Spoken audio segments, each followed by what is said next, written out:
Well, hey everybody, it's Romania Black, and I am so excited to be on episode 9 of the Apothecary Diaries Season 2. I had to go on a trip right after episode 8 premiered, so I have not had a chance. It's been several days more than usual since I normally watch the updated videos for the week since we're watching in real time, and I've been very much anticipating this one because episode 8 was amazing! I loved it so much! It was so good! The Empress Dowager Anshi, she is amazing. I love her. I have been told her voice is the same voice actress, if we're going to talk about Monster, which I love Monster, but she is the voice actress for Anna Liebert.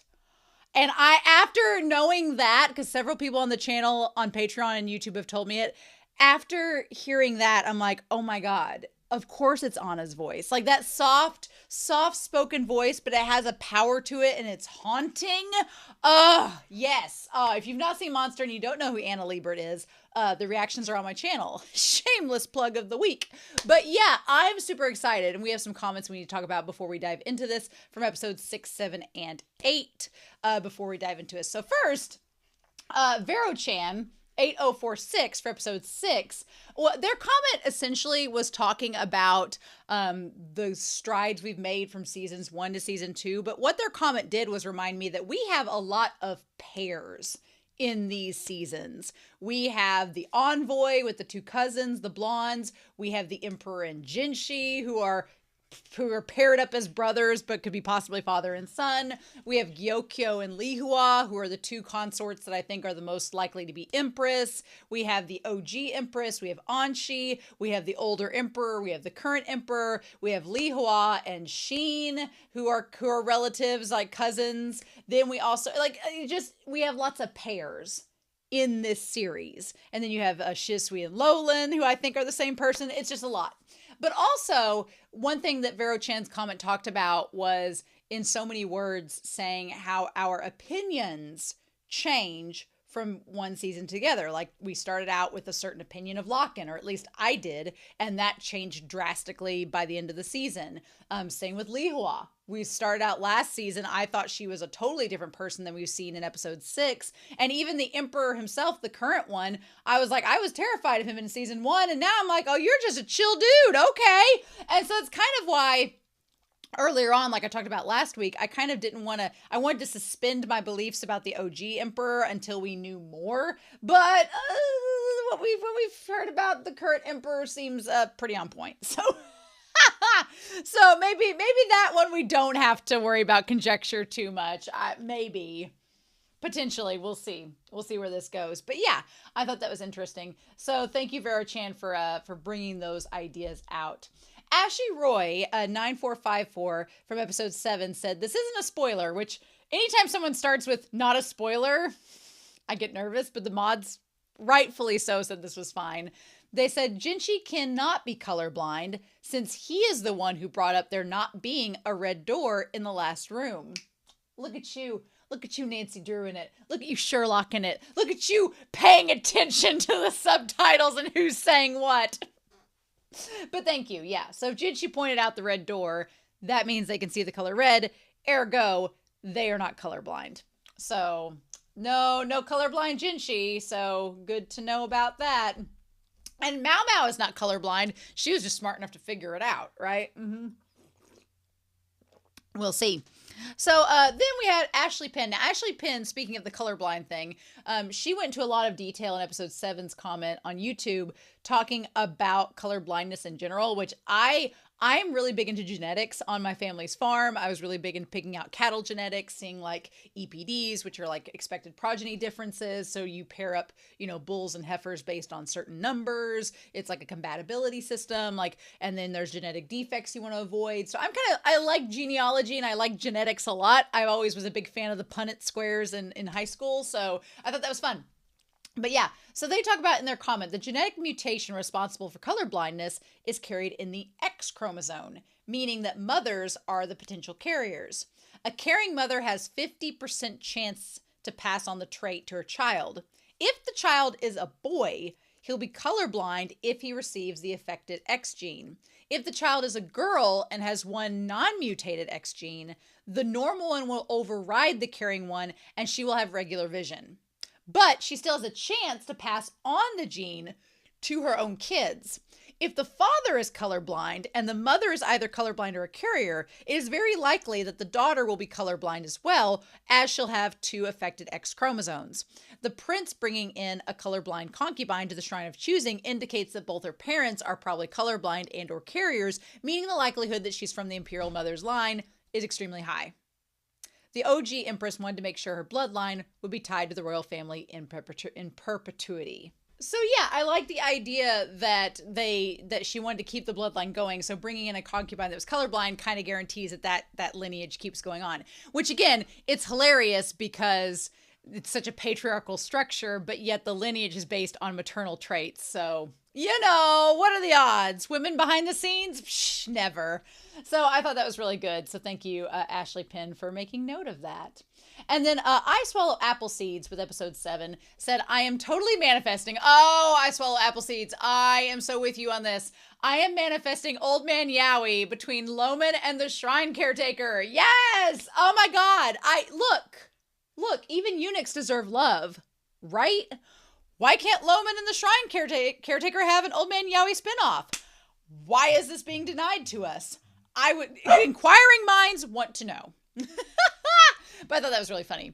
They said, looking at the credits for episode 7, only 2 people did rough animation for the entire 20-minute episode. One of them being the director and storyboard artist of the episode itself, Wazuka Komamiya. This is sort of crazy from a production standpoint, not to mention quite rare in my opinion.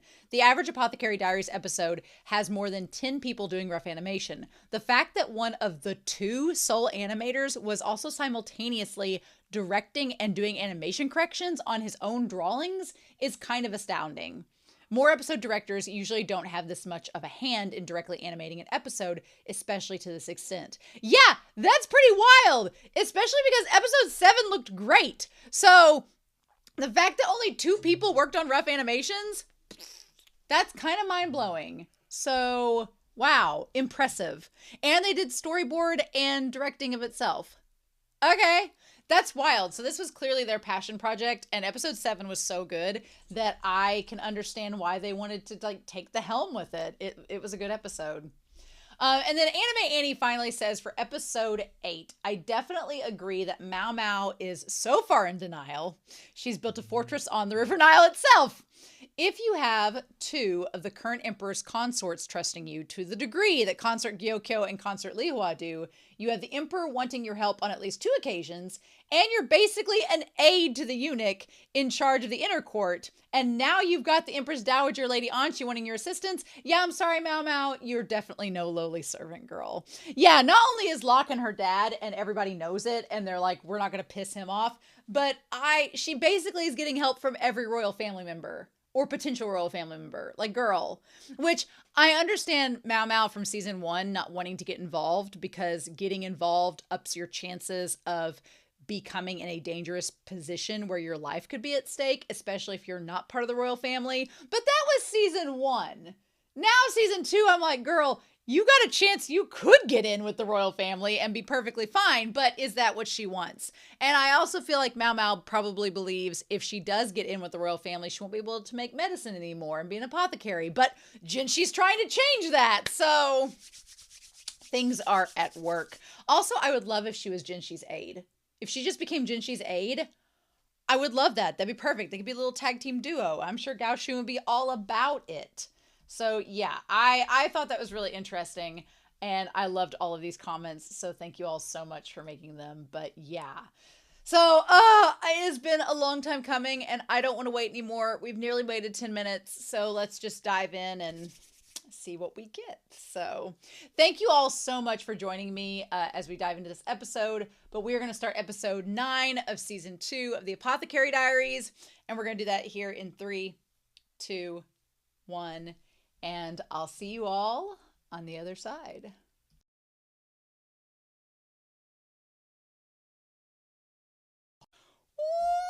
Well,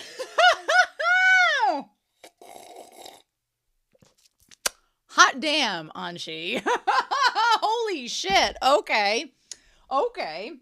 There's some interesting things to talk about in this episode. Some very interesting things that are like, okay, all right, what do we do with that? So, to go back to the OP and the segment where they're all holding the hands, I was mistaken. I had episode 4 pegged as the one holding the gem that is the pigment, and that's actually this episode 9. So episode 4, I went back and looked at episode 4.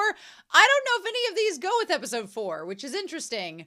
Or if, by the time this core is over, we'll have to go back and talk through this because we have 5 items left, and I don't know if we're going to be finished with this core in 5 episodes. We'll see. But for right now, the one stone is the pigment that was like arsenic. So interesting. But we're going to get past that. So, the Dowager Empress is terrifying. Anshi is terrifying. She does not mess around, and she does not mince words, and she has emotions, and I am so intrigued by her. She is fascinating. She's a fascinating character.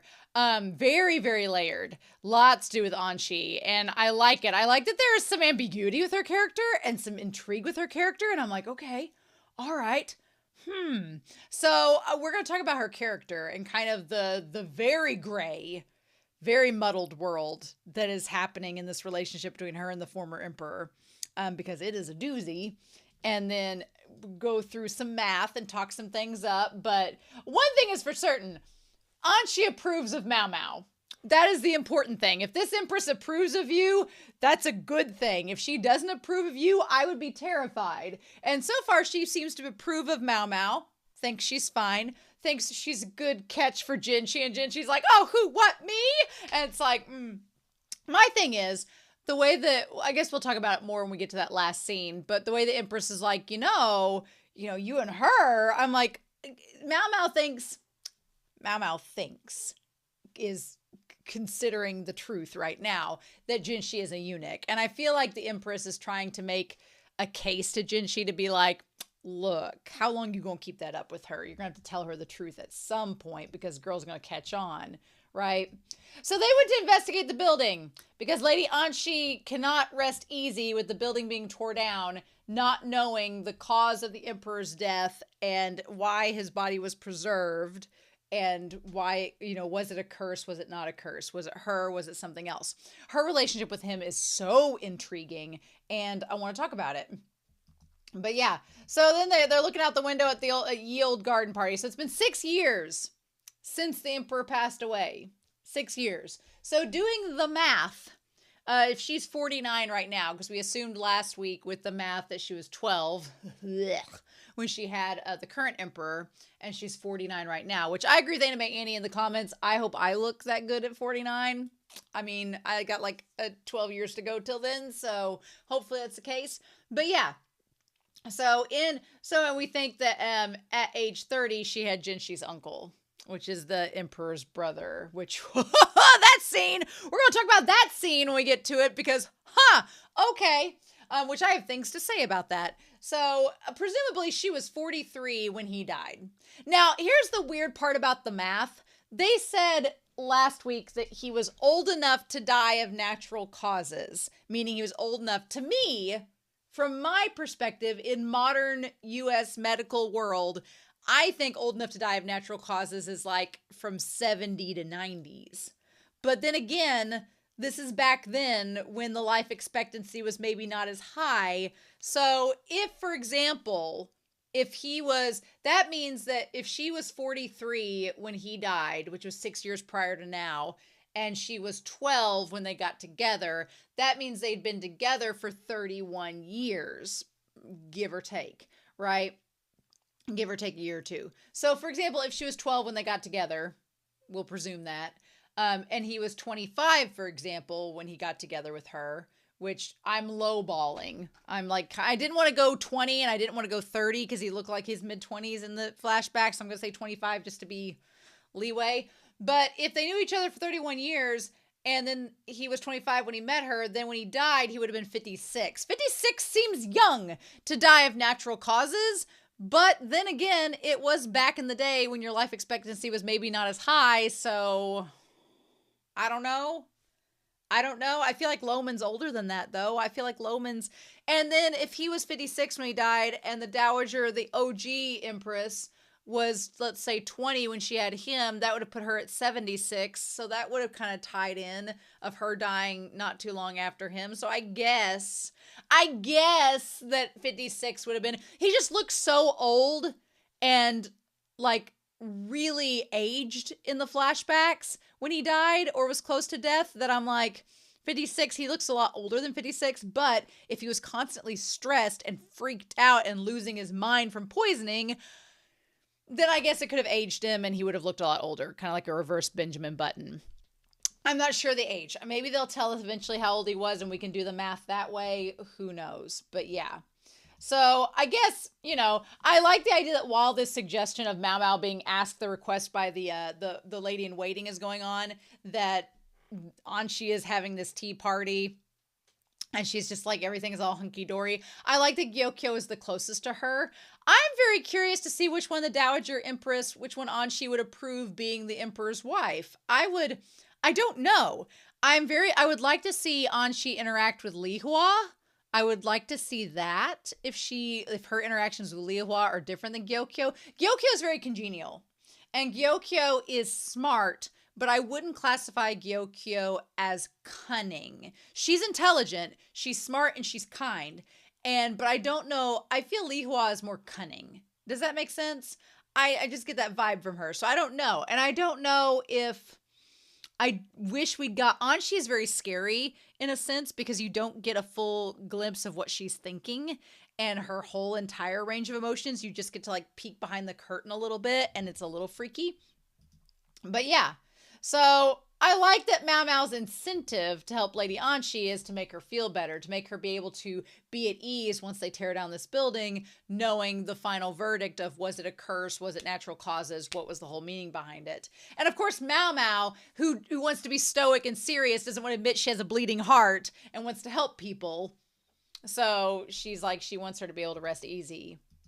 And she's like, I have a request. And her request is to go to the room where the late emperor resided. I thought it was going to be a request Jinshi's presence, but he ends up showing up anyway, so it doesn't really matter.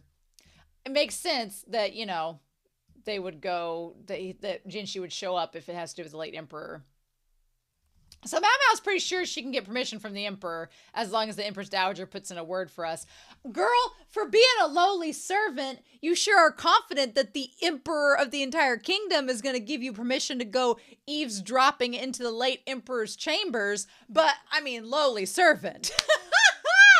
There are times when I'm like, MaoMao, do you realize the words that are coming out of your mouth, girl? You know that you're higher than that. You are just in a state of denial. Also, a lowly servant girl, Sweetman got you a bed ready. I'm like, wait a minute, is this bed next to Jinshi's bed? She's like, oh, don't worry about it. So there's this little, she's like, our days are cuter than I expected. She's like, here you go. She's like, I could have been fine on a couch. She says, well, it would have been comfortable for me. Uh-huh. So, okay. I guess she just stays on that little bed and they just don't let anyone use the room. Does she have to use that bed because she can't sleep in Jinshi's bed for obvious reasons? I'm sure the novel has something to do with that someone could explain it. Maybe, possibly. It's been a while and the Jade Pavilion has been a whole lot lately. She's like, didn't want to deal with the drama or deal with Hongniang. Hongniang is scary. I do agree with it. That, again, like I said last week, that lends me to believe that Gyokyo is more likely to be the Empress because Hongniang and Suiren are very similar. But yeah, okay. Or maybe it looks like, well, no, that same bed is behind her. So I guess they just made her a bed in Jinshi's room. I like that MaoMao says, I don't know what my position is. That's a really good question because with MaoMao, we don't exactly know what her position is. Is she an apothecary? Is she an aide? Is she a lady in waiting? She kind of is one of Gyokyo's lady in waiting and her taster, but she feels like a character that is wearing many hats. And I can relate to MaoMao, but I can also relate to not knowing exactly what to call myself in this circumstance. Now, Suiren, her reading by candlelight, she must have pretty good eyesight to be able to do that. And I like that Suiren was like, well, you can go get a book if you want. There's something in the back room. So she goes there, but I like that the first book she grabs is a romance. Now, Do we think that those are Suiren's books, or do we think those are Jinshi's books? I'm going to raise my hand and say I think that those are Jinshi's books. I think 100% those are Jinshi's books. He's got romance books. He's a romantic at heart. Why would we think anything else? I believe that Jinshi is a full-on, innocent, white, virginal romantic, and Gao Shun's been trying to break him out of the mold and get him some spicy books to help him along the way. And Jinshi's like, no, my romance novels. I like that. I like a man secure in his masculinity that can read a romance, right? I like that MaoMao thinks it's Lady Suiren's taste, and I'm like, is it Suiren's taste? So then, of course, like a damn cat, because MaoMao's a cat, she goes to the box, because the box that's closed must have goodies in it. And instead, Suiren's like, what are we doing? And then she's like, I'm not going to steal anything. And she's like, I figured you weren't. So she opens it up, and there is a little soldier. There is a drum. There's the ball we saw in the flashback. There are feathers. Some of them look like cat toys, which, ironic, because he's wanting to be with MaoMao, who is cat-coded. But yeah, children's toys. And she's like, these are his favorite. And then, man, everybody. Suiren is trying to get MaoMao hooked up with Jinshi. Jinshi's grandmother is trying to get him hooked up with MaoMao. She's like, what do you think of Jinshi, you know? What do you think of him? Wink, wink, nudge, nudge. And she's like, oh, he's a good boss. I like that MaoMao says he's a good boss, and Jinshi says, oh, she's useful. Like neither of them are remotely in denial of being attracted to one another, but they're not like advocating it because it's like, oh, well, I mean, they're good at their job. I mean, they're great. I mean, y'all, we all know the truth. And that's when she says, as long as he keeps finding rare medicines coming up.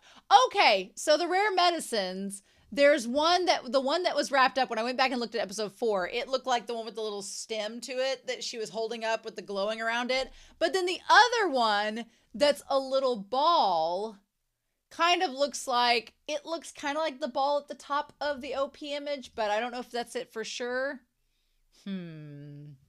She's like, oh, he's a good boss as long as he keeps the good medicines coming. I just love that as long as Jinshi keeps bribing her with medicine, she'll be fine with him. I'm like, girl, he could get you the good medicine. But anyway. And Suiren's like, is there some hidden intent there? And she's like, what, me bribing your young master? Of course not. So she's like, these are items I hid from Jinshi because he kept playing with them all the time. But he would cry uncontrollably when I did that. Now, if I were MaoMao and I was turning on my detective goggles, I would think, wait a minute. Suiren's been with a eunuch since he was a kid and had special toys that look like they're for, upscale youth hid from him, and had an emperor toy. And then she says later, given his position, he doesn't need. If I were MaoMao and I had my goggles on and my Sherlock hat on, I would hear everything Suiren said and went, oh, this doesn't sound like the upbringing of a eunuch. But she actively chooses to not pay attention to those details that are right in front of her. Now, do I think that at some point when she does find out that Jinshi is not a eunuch and is the child / brother of the emperor, that all of this is going to come into play and it's going to be like a montage of every conversation at once, and she'll be like, oh, do I think that that's going to happen? Probably, because I think she'll come back to it'll just be like a quick, fast-paced motion through all of these dialogues, and she'll be like, oh yeah, y'all did kind of tell me it, huh? But for right now, she is completely denying that this could possibly be anything unusual for a eunuch. Also, poor little Jinshi crying. Okay, Gao Shun, my friends, Gao Shun, younger Gao Shun, here, could get it. I looked at that and went like, sir, you are a top in a BL in a heartbeat that I need to be reading. Or any romance. It doesn't matter if it's a BL or hetero romance. I don't care. Where is he? Where's my Gao Shun spinoff? Where's my Gao Shun meeting his wife spinoff? Gao Shun can get it, y'all. And I'm like, I could see your wife is a lucky woman, sir. I was like, okay, hello, sir. Hello, cheekbones. Hello, dimples. But yeah, he's like, I only want that one. Mm-hmm. So here's the thing. And Gao Shun's like, he had a hard time trying to find new toys to placate him. Yeah. So MaoMao asks, why'd you take away his favorite toy? And Suiren says that if one focuses too much on one thing, they lose sight of the others. I cannot imagine that bit of dialogue coming up in the future anytime soon. Especially when, if we're going to look at Jinshi here. I'm going to put Jinshi up here. Jinshi and the idea that currently he is the Emperor's brother. So theoretically, if something happened to the Emperor and there were no heir to the throne, it would be on to Jinshi to take the mantle. And I can understand why they wanted to prepare him for that, because the Emperor before the current one had that exact thing happen where his two brothers died and he had no choice but to become the Emperor, which we're going to talk about in a second. So the idea that he was the Emperor's brother mean that he had to be ready for the throne were that to happen, So then on the other end of that, the idea that Jinshi has a tendency to focus too much on one thing and lose sight of the others. That right there told me two things that will set up this entire series. One is that if he loves MaoMao, he's going to love only MaoMao. Like, she is the one. But also it tells me this is going to be a damn slow burn, and they're not going to get together until the very end. Because one of the things they're going to do, and it's going to happen, is if they confess their feelings to one another, Jinshi's going to be like, well, but, if I focus too much on this one thing, I could lose sight of the other things. So it's going to be one of those situations where he's like, I know we'll just work together, but we have to put romance on the back burner because otherwise we might lose sight of all the other things we got to do. And I'm like, tell me you're going to make this a slow burn without telling me you're going to make it a slow burn. So that seemed to be the case with this. But he was born into a position that doesn't allow for that. And I'm like, yeah, okay. He had to step up and be the adult. And that's when MaoMao says, that was what Master Jinshi's mother desired for him. Now, MaoMao, of course, does not connect that the mother could be the Dowager Empress, or if she does not let on to that because she's in, the middle of the river denial. So she's like, it can have an effect if things are repressed. And she's like, the childish tendencies that he's starting to show around me are part of his true personality. So I definitely think that because Jinshi has been forced to be an adult at a young age, it caused him to somewhat repress his own his childish, tendencies or mannerisms. And it's causing him to, show them to MaoMao when he feels comfortable around her, which we'll talk about the OG Emperor in a wee bit, right? But that seems to be, maybe the case. But yet he's the elegant eunuch around other people. She's like, what a strange turn of events. I love MaoMao smiling when she's like, Jinshi acts kind of like a kid to me, so he's more comfortable around me. Like, she smiles at that. Like, she does like that. Girl loves Jinshi. She just doesn't know how to admit it. So I'm glad we found out what the picture was, because that was going to drive me crazy if we didn't figure out what that picture was. And then Suiren taking away, we find out at the end that it's the portrait that the king, or the emperor, the emperor painted of her, of the OG Empress, or not the OG Empress, of Anshi. And then the stone there, she's like, it's just a pebble. Where did he find it? I like Suiren does not say, oh, the former emperor gave him that, which we saw, at the beginning of episode 7. So we find out that it was pigment to make paint, right? What's interesting is I'm going to put the OG emperor here. We're going to put the OG. Uh-oh, we're almost out. Our marker's almost out. Then we have the OG emperor. We had a good run marker. The OG emperor here. The fact that he was trying to give Jinshi the pigment? Was he trying to give Jinshi the pigment because he wanted to express his love of the arts to Jinshi? Was he trying to give the pigment to Jinshi's mom, or aka grandma, or grandma mom, Meemaw as it was? We don't know for sure. Interesting. But it was taken away from him, but Suiren held on to it. Luckily, because that led to MaoMao figuring out that it's poison and that it's what killed the OG Emperor. Okay, with the paints and everything.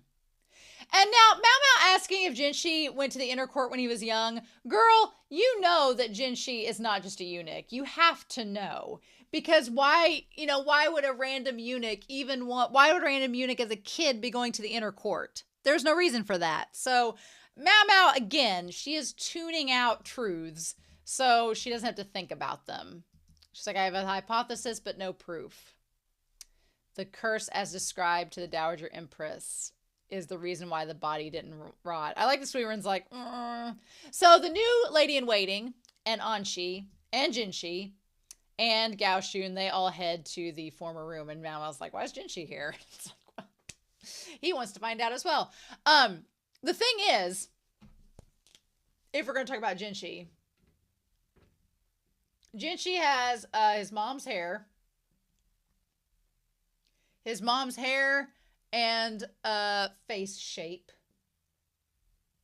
I would argue that Ooooohhh, if I look at a picture of Ooooohhh, I'm going to pull up her in a second, and I'm going to be very careful about her. Like, I want to just see a picture of her face. Yeah, she pretty much has Jinshi's face.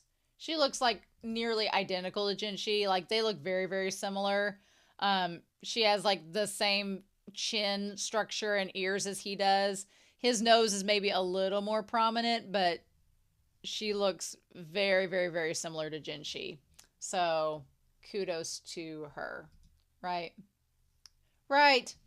So, okay. Yeah. So Jinshi has his mom's face shape. He also has his dad's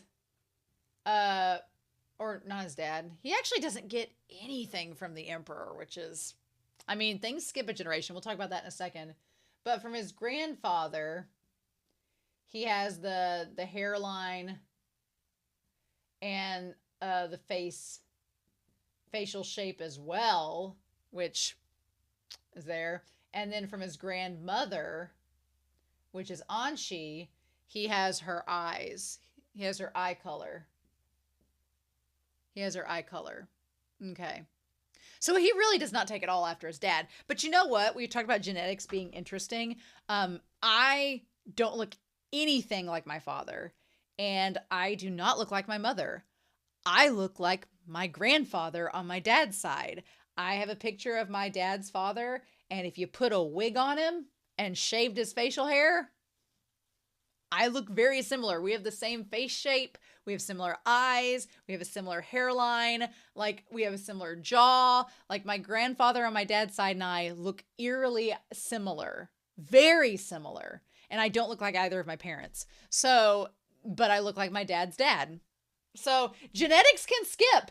I keep saying king. The Emperor's genetics now, he may have taken that from the OG Empress. He may have taken that from Anshi's father.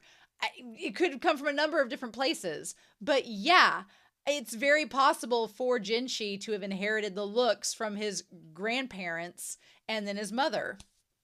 And since he looks similar to his grandfather, Anshi probably wouldn't question. Here's the thing.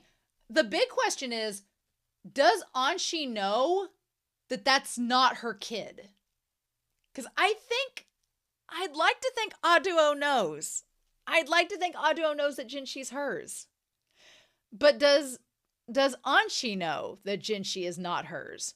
I'm sure that there is, because there's a familial presence, because Jinshi's her grandson, and because he looks a lot like his grandfather, I am certain that I wouldn't be surprised if Anshi thought that Jinshi was actually her child. Because Jinshi looks so much like his grandfather that she probably is like, yep, you look like your dad, so must be you. But then he also looks like Ooooohhh. So Which is a weird thing because Ooooohh, in a sense, kind of looks like the old emperor. So it's like there's some Freudian stuff going on there. I'm sure you could get into that.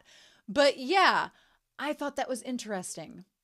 So I don't know if Anshi knows that Jinshi's her kid or not.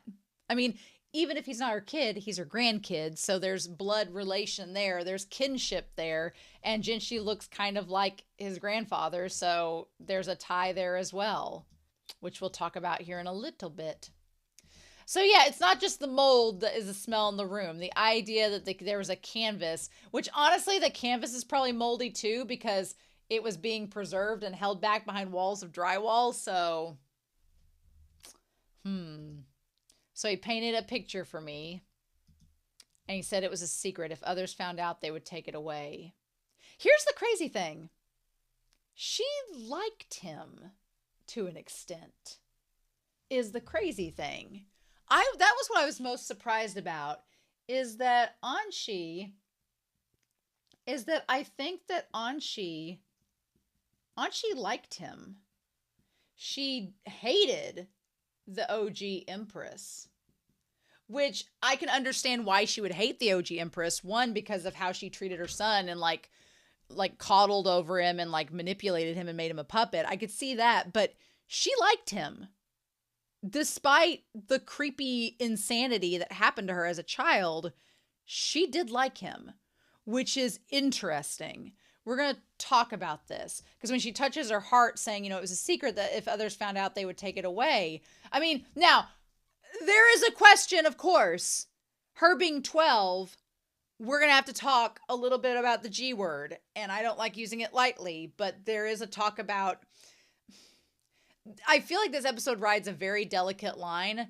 And when I say this, I want to say first and foremost, I am not making an excuse for his fetish with young girls because I think that's disgusting. And I'm not okaying it in any way, shape, or form.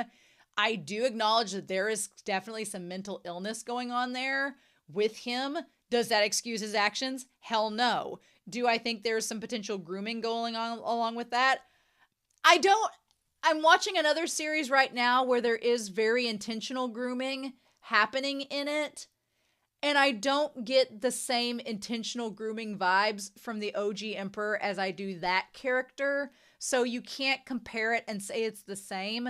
So I think his fetish with young girls in this is a problem and is not cool.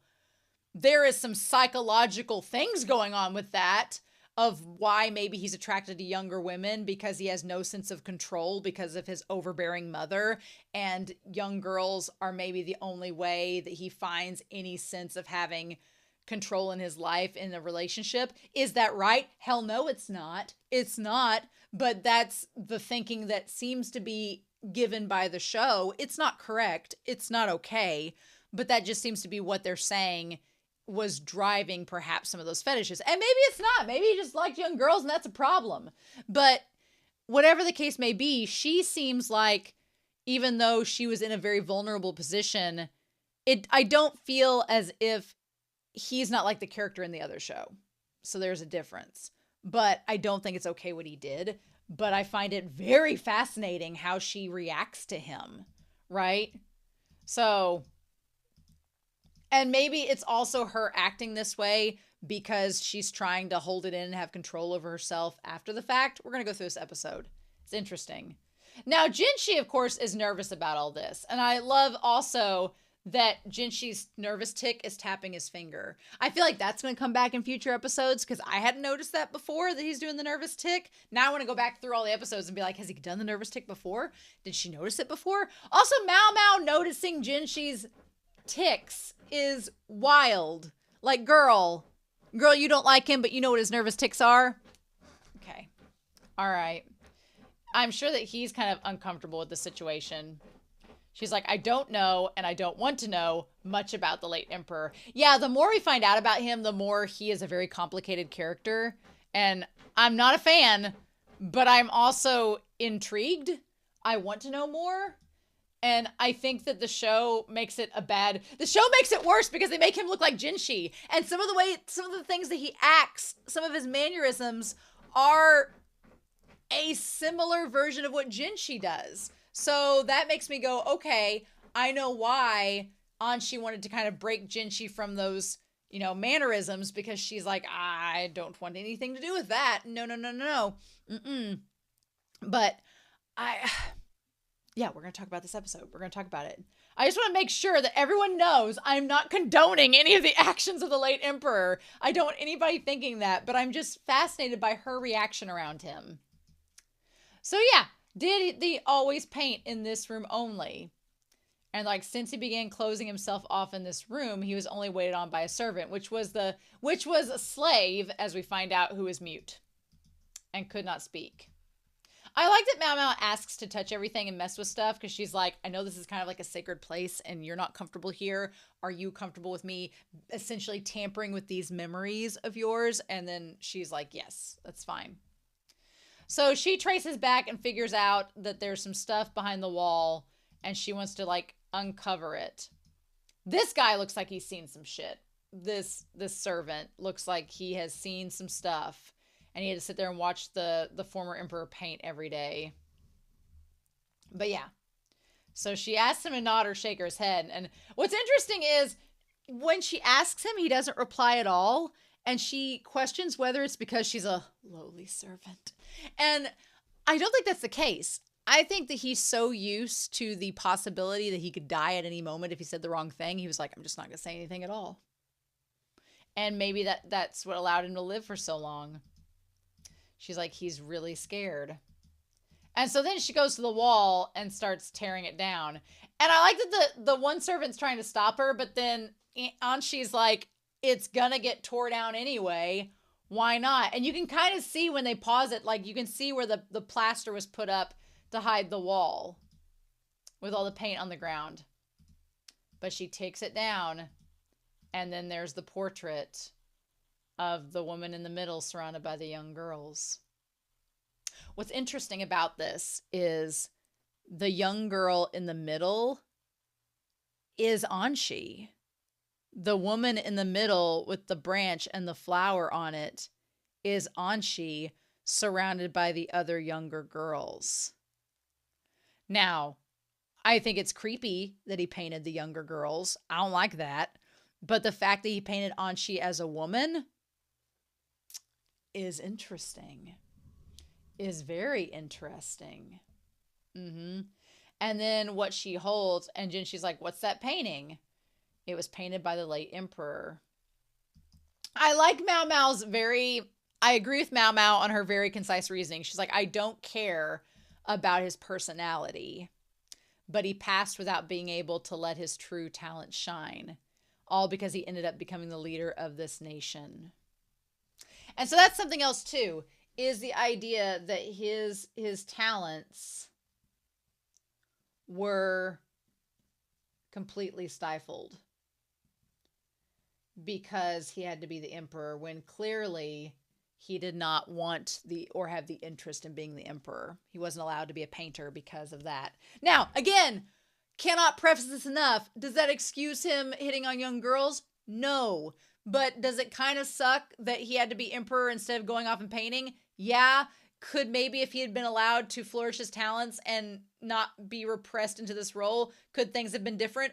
Who knows? We'll never know. But I think that that's interesting. And it looks like there were multiple layers possibly behind of more paintings that he did. I kind of wanted her to rip them all out and see what else there were. But yeah, the paint use. And then we have a lotus flower. So her holding the lotus flower is maybe tied to the OP of the young man, like being held and smothered by the OG Empress. I think the woman in the yellow is Anshi. I think he painted her as an adult woman, but he just didn't know what to do with those emotions. So he just painted her as an adult. And the funny thing is, Anshi thought it was the OG Empress, but I don't think it is. I think it's her. So orpiment pigment. It has the toxicity of arsenic, and it takes less time to decompose. So basically, he had so much of this pigment in his body, it just was all throughout his body, and it caused him to not decay as quickly after he passed. So problem solved. Case closed. He painted in this room secretly. It would be unacceptable for an emperor to spend his time painting pictures. At least that's what the people around him would think. That's why he never revealed it, even while being referred to as the idiot emperor. And that's why he had a mute slave manage the room, who looks like he hasn't aged in so many years, despite the fact that the emperor has. So yeah, how many layers are under that? How many times would he paint picture after picture and then keep on taking the layers out? I don't know.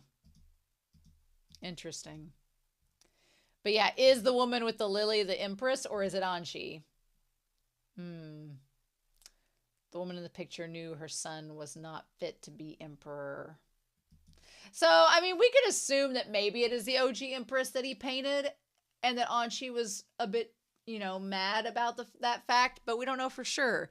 Because then Jinshi makes a comment that she used to wear those same colors of clothing, and it was her favorite color around him. So is it her or is it the OG Empress? We don't know, right? We don't know who it is. So when her son accidentally became the emperor, the OG Empress gathered power to herself to protect her child, even if it resulted people calling her the Empress. I mean, very shishi. Very shishi. Yep. The Empress did everything she could for her son, and her last gift to him was this place and all the things he would need for painting, not knowing it was poison. The irony! She did everything for her son, but it ended up killing him. So yeah, so then Anshi says, good job. Way to figure out the case. Glad that I can get that off my chest, not worry about it. But then she stands in front of the painting herself. I like MaoMao being like, look at me getting all emotional. I'm like, MaoMao! MaoMao's like, look at me having feelings. Girl. So then she leaves, and we get the flashback with the Empress saying how infuriating. Even fated, this person's presence is strong. She thinks it's the OG Empress, and she hates her. This flashback was so intriguing.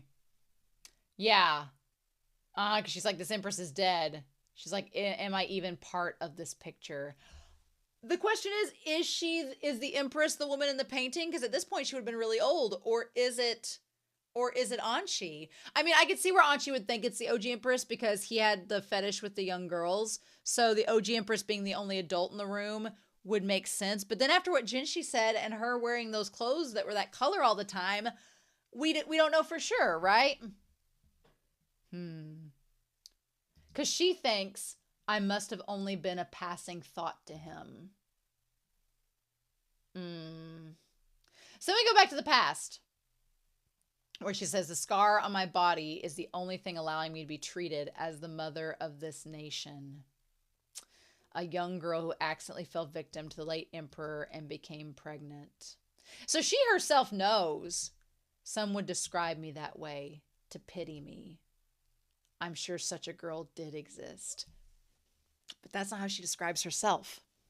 She says, I'm sure the rest of the world probably thinks of me as a victim, that I'm a girl that was taken advantage of. And to an extent, I believe she was, 100%. At age 12, you can't make a rational decision like that. But what she does say is, she says, I'm sure, but I knew about the emperor's tastes beforehand. My father was a bureaucrat and my mother was his concubine. So she didn't come from, she was the daughter of a concubine, not the main wife, right? I had a young looking face, but my period, they say that menarche, but it's her period came early, right? Which I was 11 when my period started, so which is considered pretty early, so I get that. My father used that to his political advantage. I find this so fascinating because she, as a 12-year-old, knew about the emperor's tastes. She knew he liked young women. She knew her father was going to use her for his advantage because of her body. It's very Game of Thrones, very Sansa Game of Thrones-esque. Only she's queen in the north, knows what she's doing. She's like, I entered the rear palace as a lady in waiting of a mid-rank concubine, and it was my sister from a different mother who was raised like a princess. So her half-sister that's probably from the main wife, raised as a princess. That she had no idea what our father had in mind. And she has the same eye color as Anshi. Because she's all excited to see the emperor. Anshi revealing herself to be ambitious, even as a kid, being like, I know what I want, and I'm going to get it. And it's like, okay. But her being like, she knew what her father had in mind, and the sister did not. The elder sister thought that she was going to see the emperor, but Anshi knew that the emperor liked young girls and that she'd be too old, is wild. Wild. And the fact that he's very handsome is contrary to how he ages, right? Which, I mean, stress and mental illness will age you significantly. And yeah, and we see him, and he looks... The thing is, he has the red eyes that the current emperor does, and the same hair color as the current emperor. So the current emperor has his eye and hair color. I'm assuming it's probably from the OG Empress. But he looks so... The way that he looks in that moment where he's like, his body language is all closed off and he doesn't want to be there. He doesn't want anybody to touch him. The thing of it is, and again, I'm not excusing any of his actions. I think it's horrible that he hits on young girls. But the way that he acts looks as a man that's extremely insecure, that has probably been physically and emotionally abused by his mother, does not want to be emperor, does not like any of this stress, hates the thought of all of this. When a woman touches him, he's like, I mean, there's a lot of mental problems in this picture.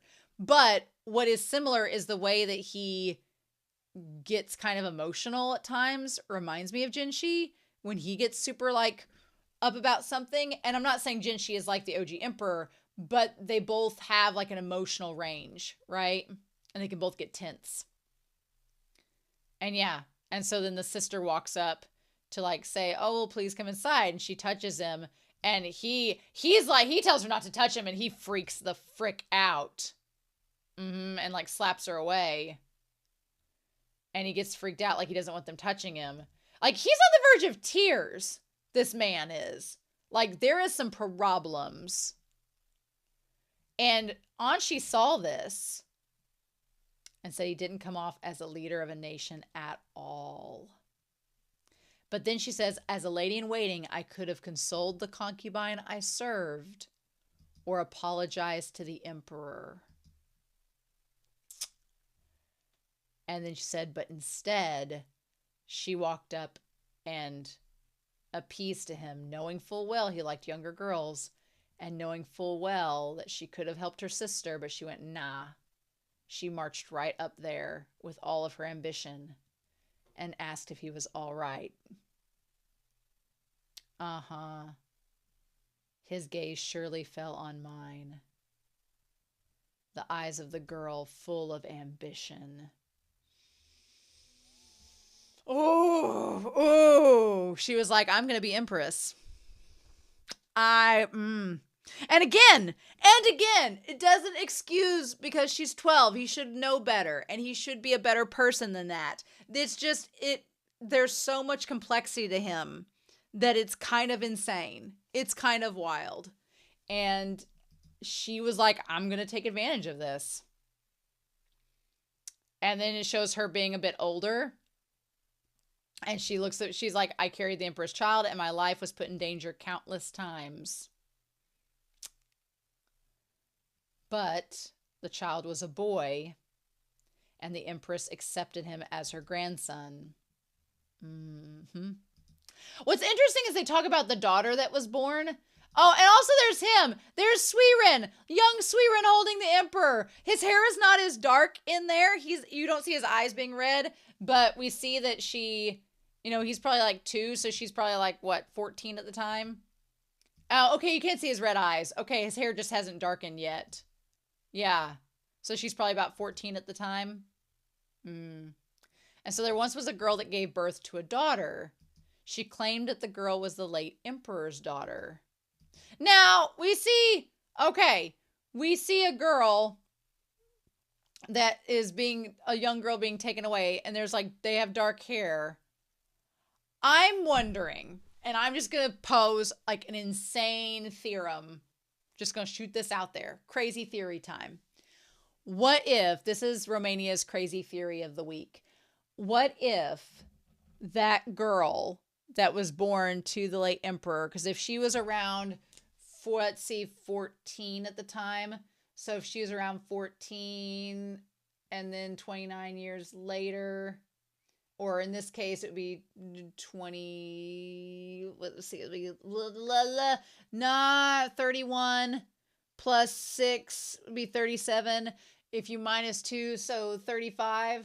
Okay, she would have been 49. It's the same age as the Empress. What am I doing with my life? Throw it out there. What if Suirei is the granddaughter, the illegitimate granddaughter of the OG Emperor? What if? Because it said the doctor took her away. So what if Suirei is like MaoMao, Moriarty style? Suirei is like MaoMao, where she too was raised by a doctor, but it was the doctor that took, or I don't even know. Or her mom was raised by a doctor. I don't know. Like Loman. I'm trying to think, because what if there's a connection? I don't know. Just, he denied it, saying he knew nothing. The doctor was declared the father and was exiled with the baby. Who knows? Who knows, right? We don't even know. Doctors were the only ones allowed to enter the rear palace without castration. And then after that, doctors were required to get castrated as well. And so then we talk about the one in charge of the operation on my womb. How unfortunate for him that he had to be castrated. Well, Loman, I think Loman's okay with it. The girl who gave birth to the so-called daughter was left in the rear palace. Okay, so the girl who gave birth to the so-called daughter was left in the rear palace. We don't know who that would be. But they'd probably be about the same age as the Dowager Empress. So if she was left in the rear palace, who would be? Who would she be? Would we know her? I don't know. I want to find out who she is. I want to know who this woman is that gave birth to the so-called daughter in the rear palace. Like, who is she? Why is she still there? What's going on with that? I feel like that's going to be something that comes up later on, who that woman is, but we'll see. She'll probably never leave the rear palace. I guess we'll find out later. And then time passed, and she said, when I no longer had the appearance of a young girl, the late emperor stopped visiting me.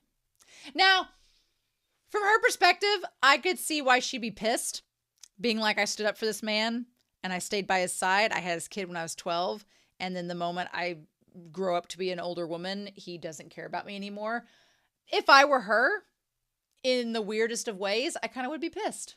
Because I'm like, you made me go through all of that, and now you're going to dump me? Is that how it is? I could see why she'd be mad. I could see why she'd be mad. And so then when she, goes outside, and so they go outside to like walk around, that the rear palace continued to grow and younger girls were brought in, and she walks around and sees these young girls like looking around at the clover and everything. She's like, are they going to face the same thing as I am? So then we see the emperor. He's grown a soul patch out, because all emperors have to grow a soul patch. This right here is a clear sign that Jinshi does not need to grow a soul patch. If we were wondering what Jinshi would look like as the emperor, this is what he would have looked like as the emperor. This is what he would have looked like. And it's clear that Jinshi does not need to grow a soul patch. Nope, does not need to happen. He doesn't look that much older in this, which he must have aged considerably after, in the 20 years after she had Jinshi's uncle. He must have aged considerably. A pathetic man who can only talk to young girls. Pathetic is a good word for him. Very pathetic. And the fact that they just pass by each other and she doesn't even like get him to turn her way. And she's like, I defended you and you just completely ignore me. And then he just goes up to this random young girl and talks to her and then puts his hand on her. And she's like, no, to have such a man forget me was unacceptable. Girl, don't mess with Anshi. That moment where she gets pissed and those eyes get wide, I'm like, if Jinshi ever makes that face, it's done. We're done. If Jinshi ever makes that face, which I think he would if something happened to MaoMao. No ma'am. No ma'am. for her to be like, you would toss me to the side, this woman that cared about you, despite all of your flaws, despite your disgusting habits, I cared about you, and for you to throw me aside just to go pick on some younger girl because you're a weak and insecure man that's pathetic. And she's like, I'm not having it. And so when she forces herself in his chamber, what is so crazy to me is that she's like, do I scare you? And he looks terrified of her. And for her soft, beautiful, haunting voice to say, do I scare you? As she like is literally on top of him. Is it because I'm an adult woman now? Or is it the scar on my belly? In the bedchamber, as he begged for forgiveness, I tortured him. The young girls who fell victim to him. The glorious Empress, his mother. I wanted him to remember me more intensely than any of them. And after that, his mind was destroyed and he shut himself in the building.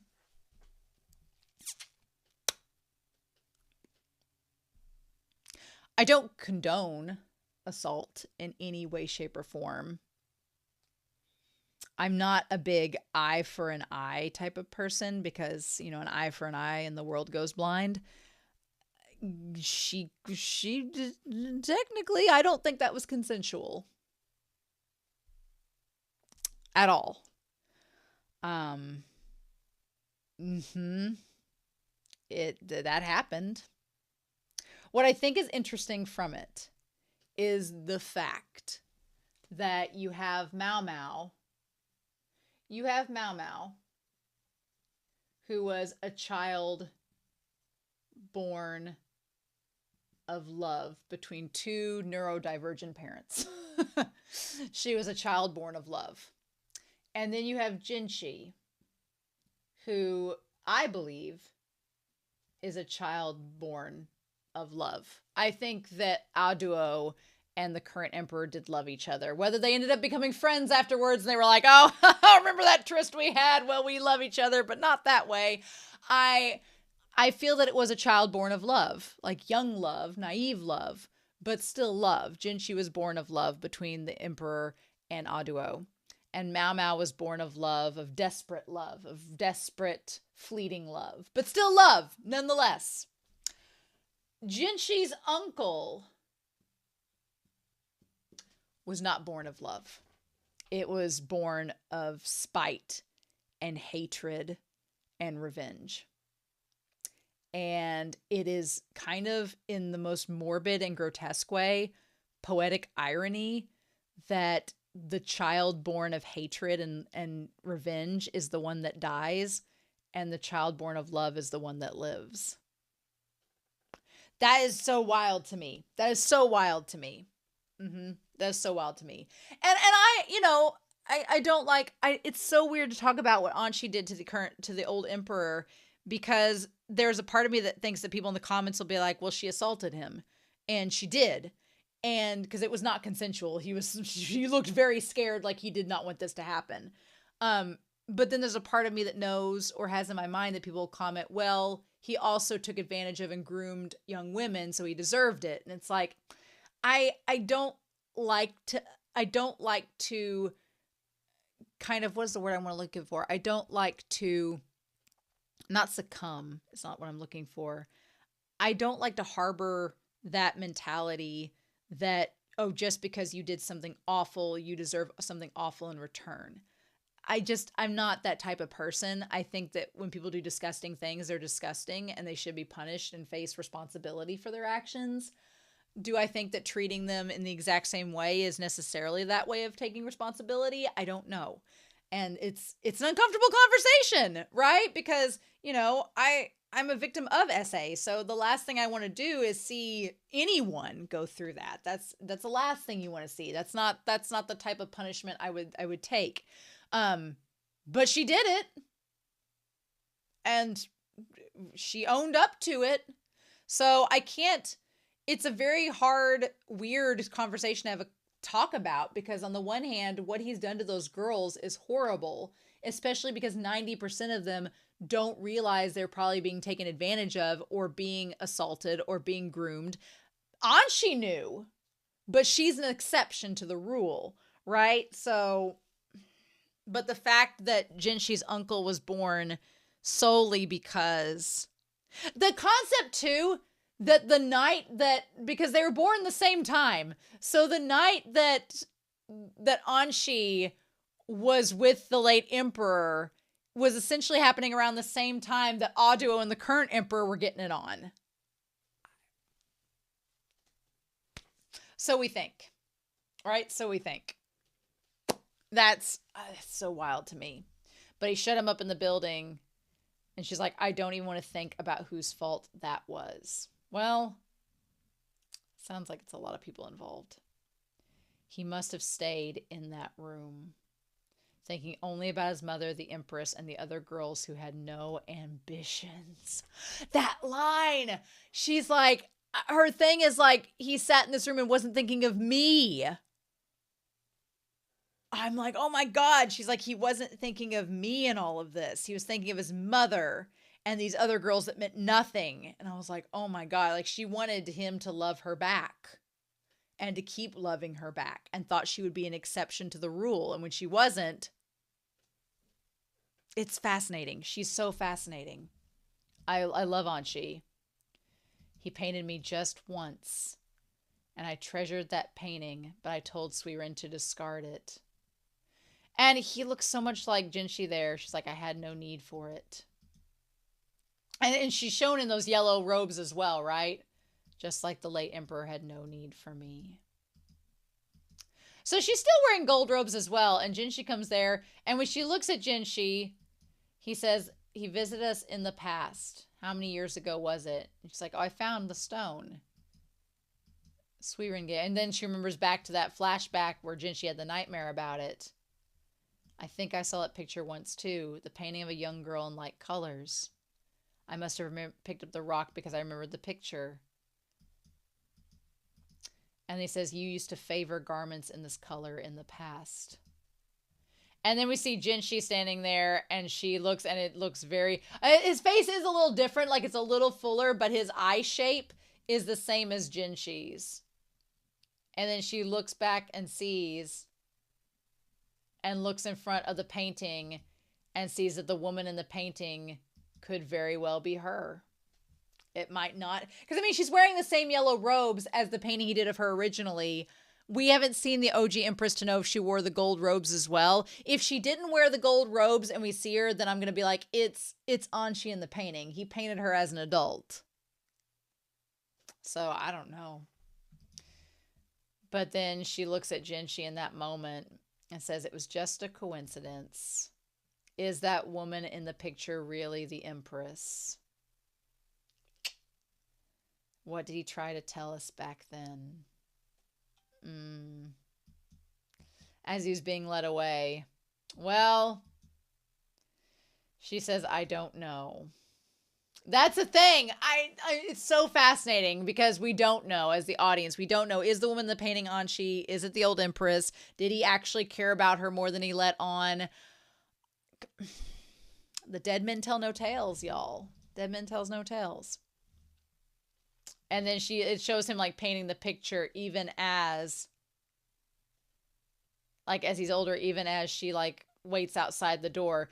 I'm just so fascinated by, I think it's so complex that she cared about him. At the end of the day, it's so complicated and complex, and that she was aware of her infatuation with him. It makes it so much more layered, and I am fascinated by that. I really am. Because if she didn't care about him, she wouldn't be standing outside waiting in him. That's when she decides to deflect the subject and talk about the interesting girl that Jinshi is partial to. And he's like, oh, what? Who, me? Who, me? Surely you jest. Because he's like, oh, well, she's quite useful. The moment where he gets kind of scared or tense, he looks a lot like the old emperor. Luckily, he's not like that in a lot of respects. And she goes, oh, I see. But you know... And she's like, even I can tell there's more to it than that. She knows. Everybody knows. Everybody knows Jinshi likes MaoMao. Obviously. And so, yeah, to see him as a kid in there. I've been watching you for many years now. Now, that line, I've been watching you for many years, I don't know if that is a line that a mother would say, or if Anshi has an inkling that he's not her kid but her grandson. I need more evidence. As MaoMao would say, I need more evidence.